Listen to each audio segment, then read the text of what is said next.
We don't even want to talk about this. Would it be refreshing for you if you could go on a show and not even have to mention the project that has brought you here? Well, I'd like to make... I'd love to do that. I would love that. Unfortunately, I'll not be able to pay for the limousines. the room with, actually, I was lying about the single light bulb. There's 2 light bulbs, and all the other luxuries that I'm given precisely in order to mention the name of the, you know, what you think of offending plug, you know. Yeah. But, I'll let you say it first, and I will not. I'll feign sort of surprise when you say it. Okay. Like. Oh, I was thinking about American Friends. Oh, yes, the film I've just done. Yes, that precisely. You've heard of it. Yeah, yes. Could you give us a little idea of what it's it? about, perhaps, and maybe fill us in on it? Oh, well, I'd love to. Okay, well, On here's air? your chance. On air? Well, American Friends is a story of a man who goes on a walking holiday in Switzerland. He's a bachelor, Victorian cleric, falls in love with a girl of 17 and marries her, thus destroying his career en route and being cast off into the outer wildernesses of a small parish in furthest England. But he has the girl, they have 7 children, live happily ever after. That's I saw roughly that it. already. You saw the Schwarzenegger version. I'm sorry. Like I was speaking before the show about... Conan, I'll tell you a film I always wanted to make was Conan the Librarian. I thought it was a great movie. Do you think Arnie would be interested? It's just a very sort of, people come in and say, Arnie, you know, there's 2 pages missing out of this Mark Twain. Okay, leave it to me, leave it to me. You know, and he goes and gets the previous person who's torn the pages out and he rips them apart. Anyway, actually, now this is ad-libbing. rips the people who rip the pages. Yeah, So that's right. Well, ripping is the revenge. The people aren't important. The books are important to Conan the Librarian. Books are what is his life. If I were you, I would forget American Friends, was it? Because right away, just from the 300 people we have assembled here, you can tell from the reaction. I have a better idea. Why don't we... I don't think the posters have gone out yet. Can we call it Conan the Librarian? Yeah. And it can still be a story of a Victorian clergyman falls in love with a 17-year-old girl. Maybe it wouldn't matter, would it? I mean...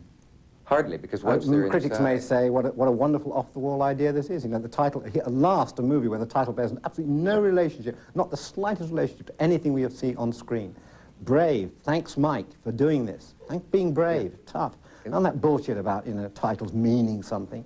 That's right. Yeah, no secrets need to be worried about absolutely. revealing because the title doesn't even give a hint.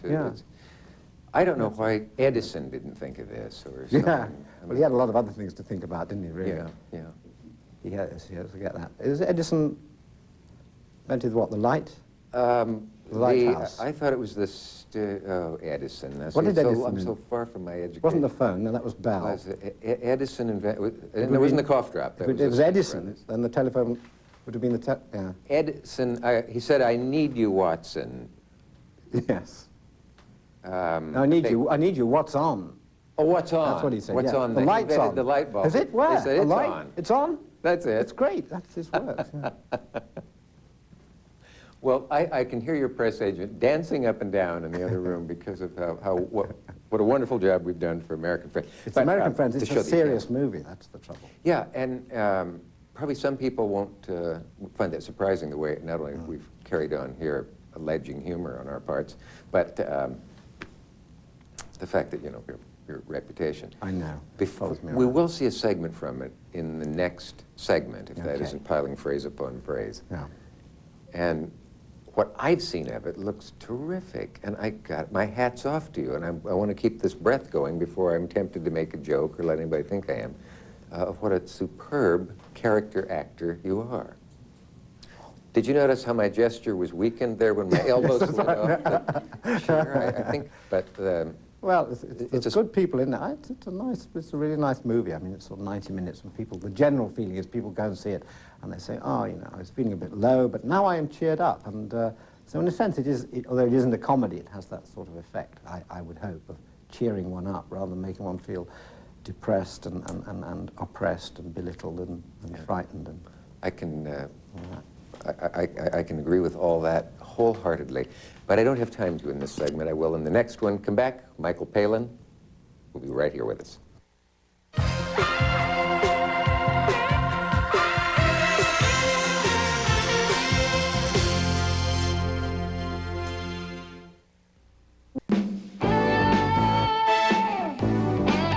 Michael Palin, we can take a look at the clip from American Friends. Tell us just a bit about where we are in the story at this point. We're in the land of teas. We're in Switzerland, and the character I play, Francis Ashby, has encountered these two American women and become rather smitten with them.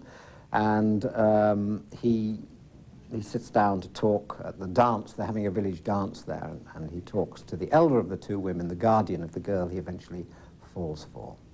You have a good day. Yes, thank you, Miss Hartley.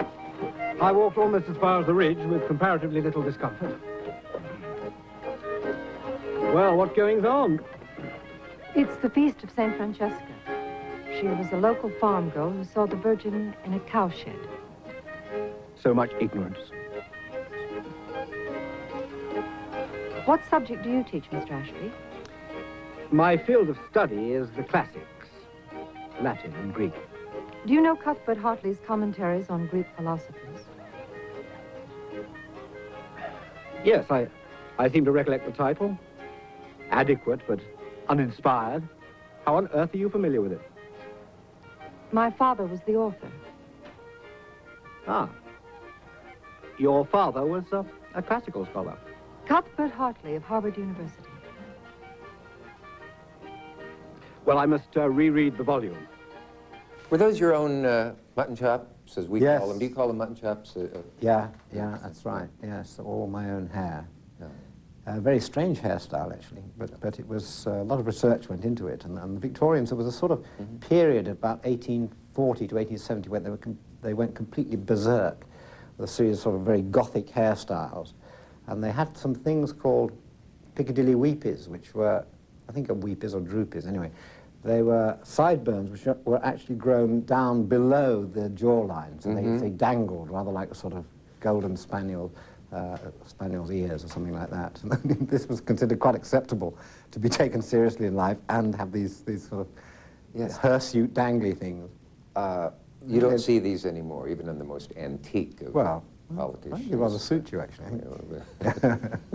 You don't anymore. No, the hair falls out early these days. Oh, I forgot to congratulate you on knocking Madonna. I should hurry up and finish the sentence, shouldn't I? Yes, knocking Madonna. I read in Basti research that I think it was one of the accounts of was it the polar trip or the famous trip you took around the world? It was pole to pole. The polar trip. Yes, the pole That the book of that moved Madonna from first place in the best-selling. That was right, yes. Sex was replaced by pole to pole. Many, I'm not sure of the difference, actually. We had more nudity in our book, actually. Should anyone not know what we're talking about, you did two spectacular television series, once in which you went from one pole to the other, and the other one around the world. Around the world, yeah. Can you remember the first time it struck you, why did I agree to this? There's one point where you look out at a camera, I'm told, and say, this is no fun, I want to go home. Yeah, no, I did that at many moments. Injured once. The first moment was actually landing at the North Pole, because I had this sort of boy's own paper kind of image of the North Pole, full of sort of explorers sitting around eating pemmican and sitting on old Eskimos and smoking and saying, well, what school did you go to, eh? And occasionally lending each other the hairdryer and all that. Men do when they're together. But of course it isn't like that. There's no land at the North Pole, it's just ocean, and we had to land on an ice floe. And as we went down to land on this ice floe, the pilot he's one of these laconic people who only speak when tragedies are in the offing. Running short of fuel, he'll say, or something like that. And he tried to land twice on an ice floe and twice aborted the landing. And I've never been so terrified in my life. Because it's only a little twin-engine plane. He clearly didn't particularly want to land. And I think he felt he had to do it because we'd chartered him. We were going to start from the North Pole. I said, no, please, forget pole to pole. We'll start from Orly Airport or somewhere like that, you know, or somewhere. Frankfurt's got a nice airport that's at least not moving. But so it's like trying to land on a thing that moves out from under you. Yes. And also you can't really see whether it's level. I mean, because there's lots of little nodules and bumps and lumps on the ice. And unless the sun's shining, he can't see whether these are dangerous or not. And as he said, you know, with admirable sort of clarity, you know, if we hit one of those, we just go flip over on our backs, that's it. Curtains. Curtains. I said, well, you know. nice. You brought back no souvenirs, though, of a biological nature, of all of that travel. I mean, no I might have done. Intestinal I might have done. Inhabitants or Dick, anything. I might have done.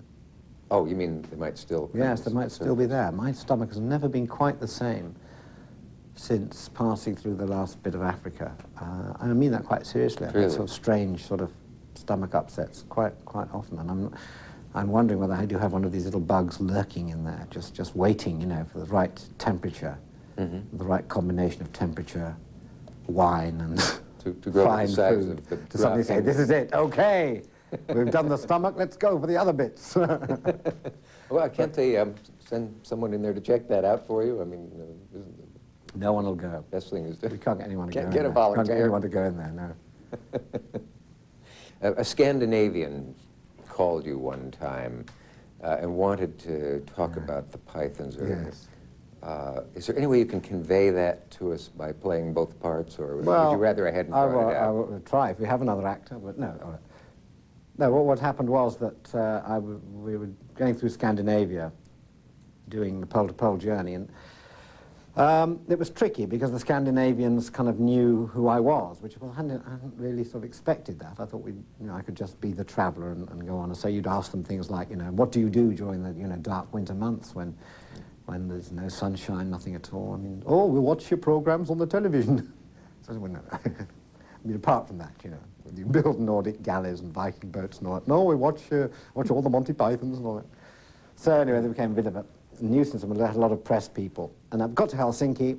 I'll tell this story very quickly. I was in Helsinki. We were leaving the Soviet Union the next morning, 11:45 at night. We're all packed up, ready to go. The phone rings. A voice says, hello, Mr. Palin.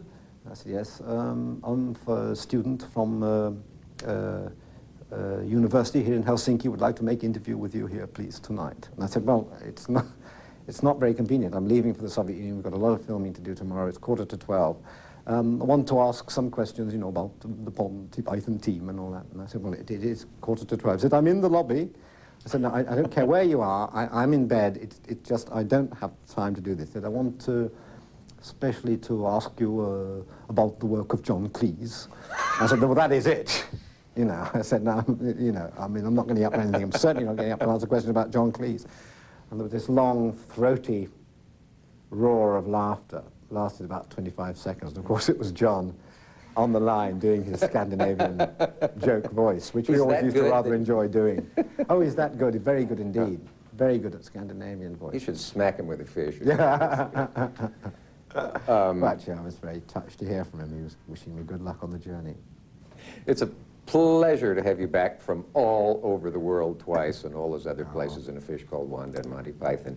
And please consider this warm fire area your home anytime you like. Thank you. Thank you. Michael Palin. We'll see you next time. So long.